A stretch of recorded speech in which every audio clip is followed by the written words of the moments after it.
All right. Hey, everybody. Hi, guys.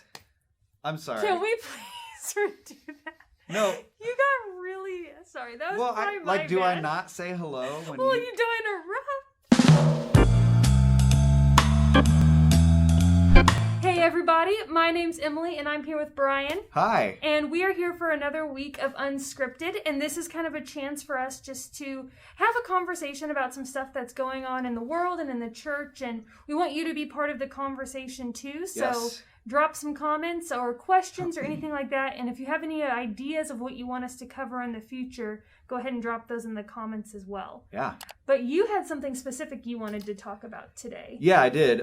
So I follow a lot of different accounts on Twitter, some that are funny, a lot of baseball content. It's really great. But then also there's some thinkers on there. They're authors or pastors or just they're thinkers, and they put out really great stuff. And I came across one that I wanted to talk about from last week, and it's the power of words and labels.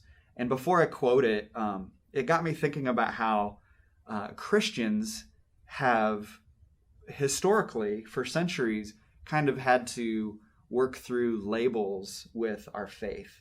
So when the word Christian was first used, it was used to describe a group of people, I believe in Antioch. It was in Antioch in the book of Acts where this takes place. And people were trying to describe this new Jewish movement that was starting to include a lot of Gentiles and people who were not of the Jewish faith or ethnicity, to label them and say, this is what these people are like. And they used the word Christian, which means little Christ. And so they were trying to use it like derogatory. In a derogatory way, right, yes. Okay. To say, oh, those Christians, those awful people. And they were considered atheists because they only believed in one God. Oh, okay. Ironically, Yeah. The math wasn't as great back then. And then they, some of the other practices, calling each other brother and sister and saying, I love you, brother and sister. And people who weren't following Jesus, who were, outside of the religion thought, well, that's weird. Mm-hmm. These Christians, they're just awful, weird people. And so, fast forward a little bit of time and they were feeling like, to be called little Christ, it's what we're supposed to do. We're supposed to die to ourselves and we're supposed to carry our cross. We're supposed to love our enemy like Jesus, like Christ. Mm-hmm. And so they're like, hey, we like that label. Thank you.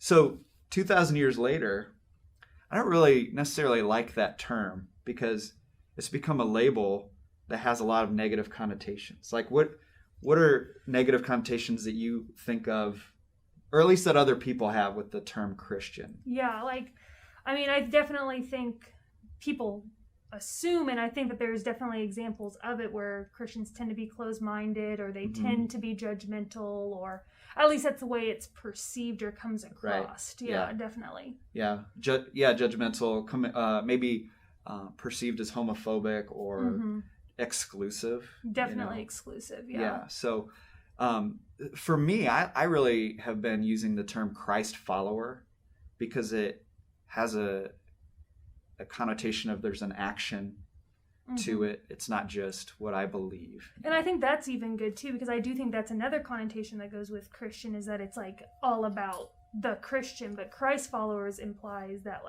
no, it has, like you said, it has an action, I'm doing this for the purpose of others. It's not just self-serving. Right. It's about Jesus. It's about Jesus. It's not about me. Right. Yeah. Exactly. So anyway, back to this tweet that I found. It's from Dan White Jr. So at Dan White Jr. That's how you can find him. And he said this, again, about labels. And he kind of speaks into our political climate a lot and how we treat each other through the lens of Jesus.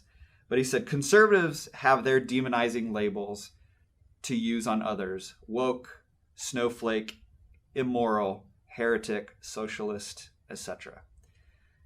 Progressives have theirs: white supremacist, oppressor, puritanical, ignorant, etc. And then he said this: if you want to open space for a conversation, you have to drop the labels.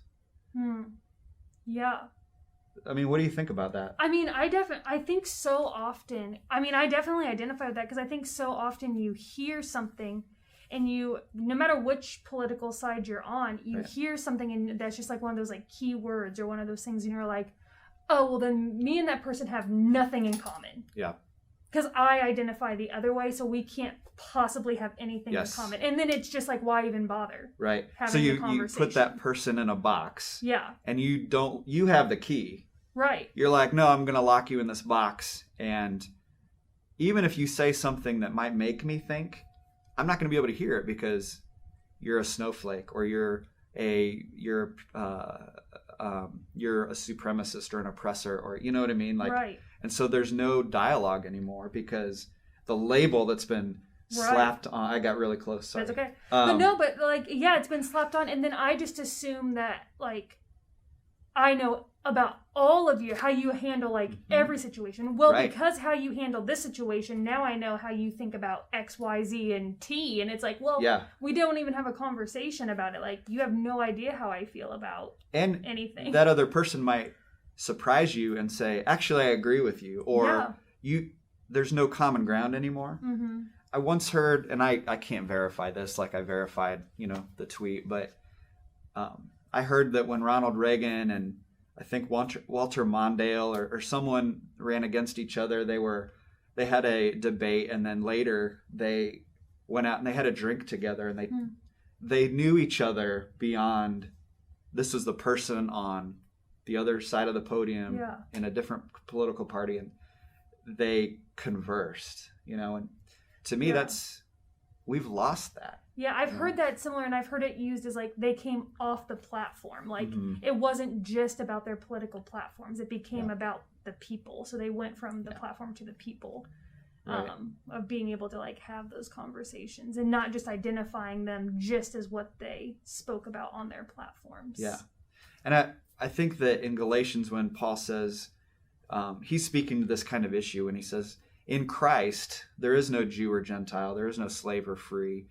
Scythian or Cretan or whatever. What he's not saying none of the things that make us who we are matter. He's not saying that your race doesn't matter anymore. He's not saying that your background, if you were enslaved, that doesn't matter. He's not saying that. He's saying that in Christ we have this common ground, that I need redemption, I need forgiveness just as much as you do, just as much as this other person. Yeah. And from there we can gain more understanding. Yeah. So definitely.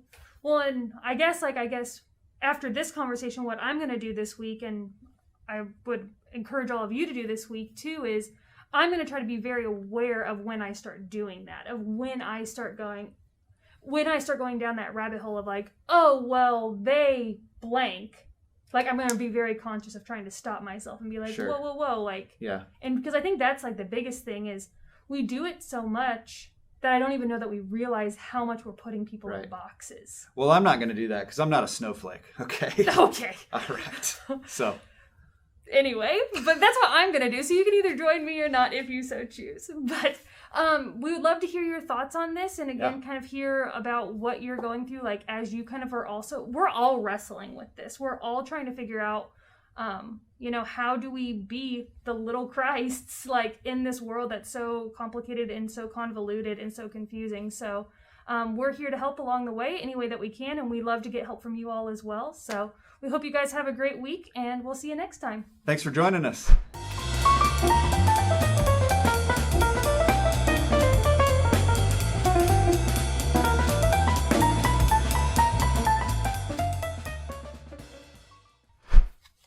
That was good.